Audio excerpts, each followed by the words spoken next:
हरिओम। जय श्री राम, जय हनुमान।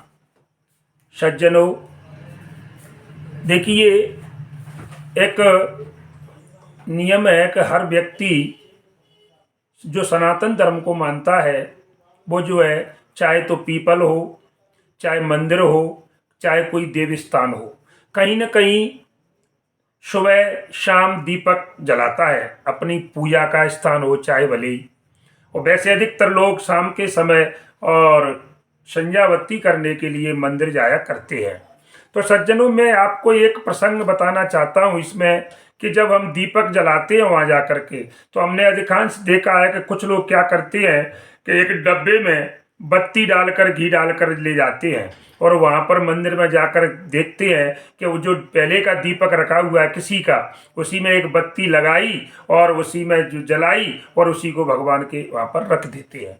इसलिए ये ठीक नहीं है। देखिए, मंदिर में दीपक जलाने जाते हैं तो हमें इस बात का बिल्कुल ध्यान रखना चाहिए कि हमें दीपक अपना घर से ले जाना चाहिए, क्योंकि तो अधिकांश लोग, मैंने अभी आपको बताया कि केवल घी का डब्बा साथ लेकर जाते हैं और बत्ती उसमें डाल करके ही पहले से ही इकट्ठी 1 महीने की 15 दिन की इकट्ठी डाल लेते हैं। ऐसा नहीं करना चाहिए।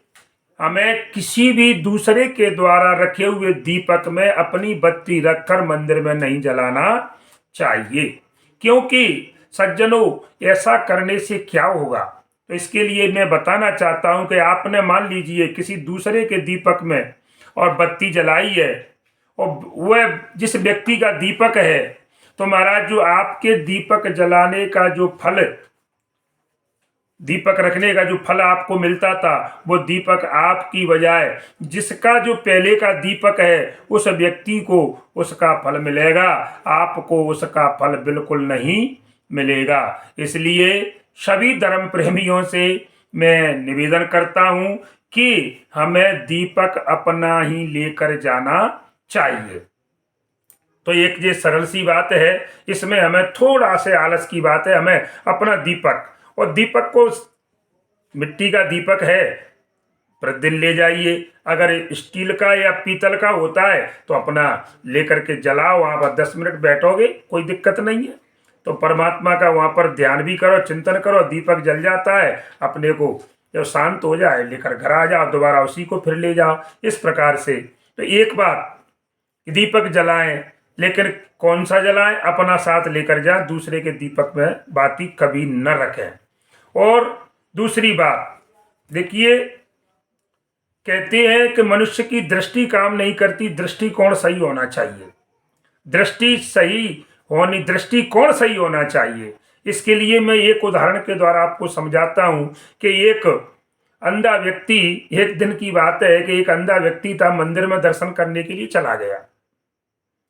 और जब वो व्यक्ति मंदिर के अंदर जब पहुंचता है तो ऐसे अंधा व्यक्ति, समझ लो आपको उसको कुछ दिखाई तो देता नहीं है, तो ऐसे हाथों को करते हुए, ऐसे लाठी को टिकाते हुए और चला जा रहा था। अंदर मंदिर में जब पहुंचा तो वहां पर और पहले से लोग बैठे हुए थे, दर्शन के लिए आए हुए थे। तो उस अंधे व्यक्ति को देखकर मंदिर में वे लोग हंसने लगे और कहने लगे, अरे भैया, मंदिर में दर्शन के लिए आए हो, पर क्या एक बात बताइए कि तुम क्या भगवान के दर्शन कर सकोगे? क्या भगवान को तुम अपनी नजरों से देख सकोगे? क्या भगवान आपको दिखाई देंगे कि श्याम सुंदर की, मेरे राघव की कैसी मूर्ति है, कैसे कपड़े पहने हैं, किस प्रकार के आभूषण, उनके गले में कैसी माला है, क्या आप इसको देख पाओगे? तो सज्जनों, कितनी सुंदर बात है। आप इस बात को आगे सुनने से पहले इस चैनल को जरूर लाइक करें, सब्सक्राइब करें और शेयर जरूर करें, जिससे कि इसका लाभ अन्य भक्त लोगों को भी मिलता रहे। तो सज्जनों, फिर क्या हुआ, उस अंधे ने उनकी बातों को सुना तो देखिए उसने कितना सुंदर उत्तर दिया। सुन करके बड़ा आनंद आया। तो अंधे ने कहा कि देखिए भाई लोगों, क्या फर्क पड़ता है कि मैं देखूं या न देखूं, मुझे प्रभु के दर्शन होए या न हो, क्योंकि मेरी आंख नहीं है, लेकिन मैं तो परमात्मा को नहीं देख पाऊंगा, मेरे श्याम सुंदर को नहीं देख पाऊंगा। लेकिन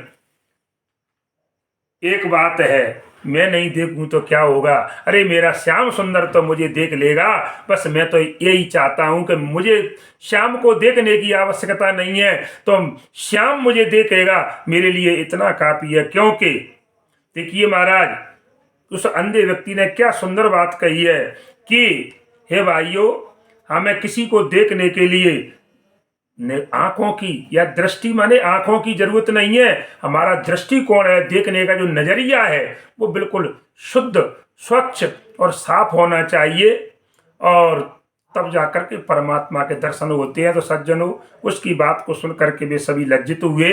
और क्योंकि जो कल है, कल और था, और आज सत्य क्या है, इसके बारे में तो कहने का मतलब है कि जब देखिए भाई कि जब प्रेम को बांटा गया तो रामायण लिखी गई, प्रेम को बांटा गया तो रामायण लिखी गई। और सज्जनों, एक बात है कि जब महाभारत में क्या हुआ कि जब संपत्ति बटी तो महाभारत हुआ, प्रेम बटा तो रामायण लिखी गई। और जब संपत्ति का बंटवारा हुआ कौरव और पांडवों में, राज्य के लिए यहाँ तक कह दिया था दुर्योधन ने कि सुई अग्र नहीं देव नरेशु, सुई जहाँ पर एक सुई की बराबर पृथ्वी में, और पांडवों को नहीं दूंगा। तो महाराज क्या हुआ, आपको पता है कि संपत्ति बढ़ती है तो महाभारत होता है। और जो आज वर्तमान में हर घर घर में एक कहानी घट रही है, तो कहने का मतलब है कल भी यही था सत्य और आज भी यही सत्य है। इस प्रकार से ये आपने 3 बातें मेरी सुनी, और जय श्री राम, जय हनुमान।